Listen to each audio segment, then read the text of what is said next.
quarantine, I was pretty bored.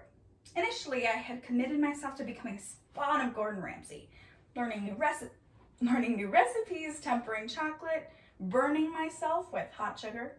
You know, the fun stuff.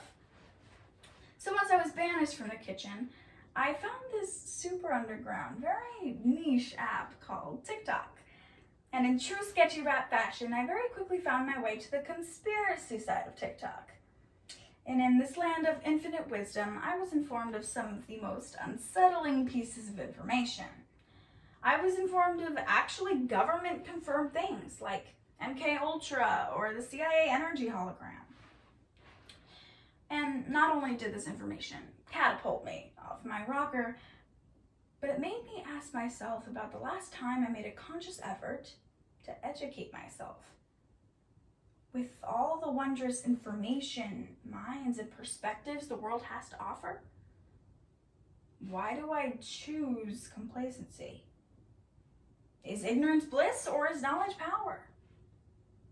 And what I've concluded is that both are true.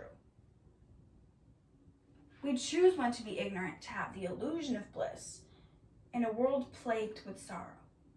And we choose when to be knowledgeable to feel powerful in a world framed by chaos. So at a time where we need it most, we need to make the right choice. Please, do your civic duty and don't be dumb. So in pursuit of this higher learning, we will first talk about why we need to better support productive online content creators. Next, we will dish up why we need to read more books before finally discussing why we need to better support our local news. So listen up as I try and make you just a little bit smarter. In this new age of entertainment, YouTube, Instagram, and TikTok all reign supreme.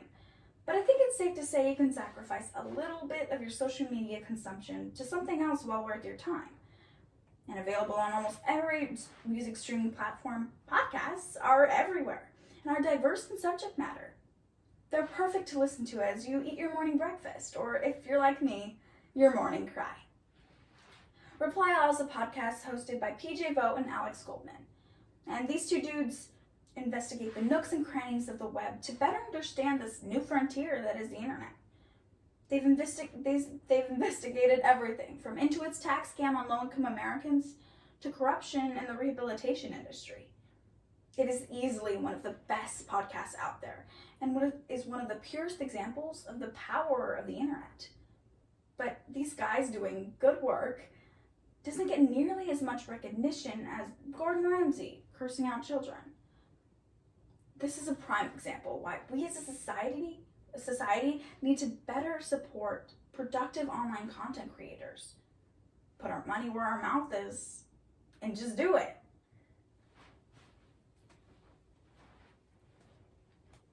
Books, the American school system's favorite tool of destruction. Books have forever been symbols of everlasting knowledge and anti-censorship, or, if you read for fun, symbols of why you are still a virgin. In any case, they have been known to improve intelligence, resolve stress, and even prevent Alzheimer's. But the book industry has been seeing a decline lately, and couple that with the attack on public libraries, and books may very well become a thing of the past. In June of 2019, the U.S.'s biggest literature chain, Barnes & Noble, was purchased by a hedge fund.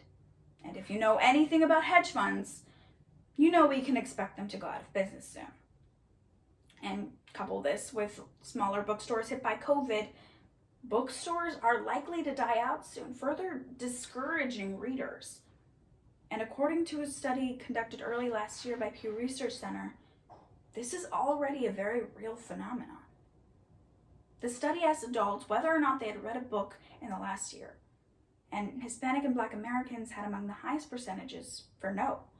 Same with elderly, low-income, or undereducated adults.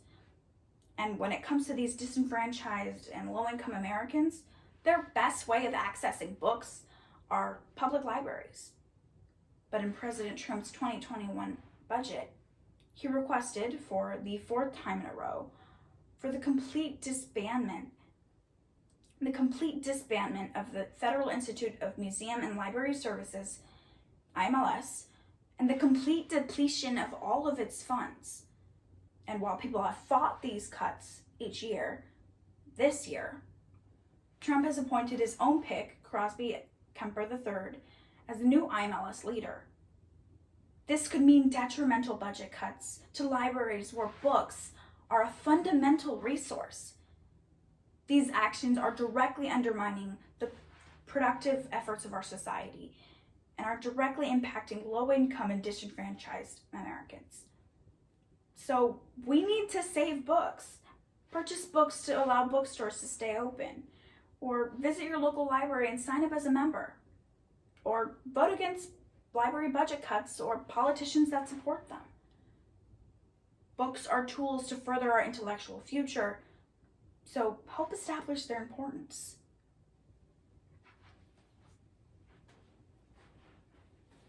If you're a trashy movie watcher like me, you've probably dreamed of being a young journalist in New York searching for the next big story until, oops, you get kidnapped by a mysterious stranger. No one? Anyway, journalism is a noble profession and has proved itself to be a key player in social justice. It was journalism when Jet magazine published Emmett Till's casket photo, fueling the civil rights movement and showing America the severity of racism. It was journalism when Gloria Steinem wrote A Bunny Tale about her time undercover in the Playboy Mansion, sparking conversations about the glorification of patriarchy. And it was journalism when the New Yorker published testimonies of Harvey Weinstein's accusers, jump-starting the Me Too movement in Hollywood.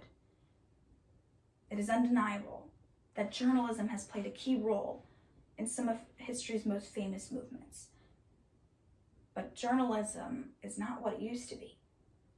According to Duke University, local news only accounts for 25%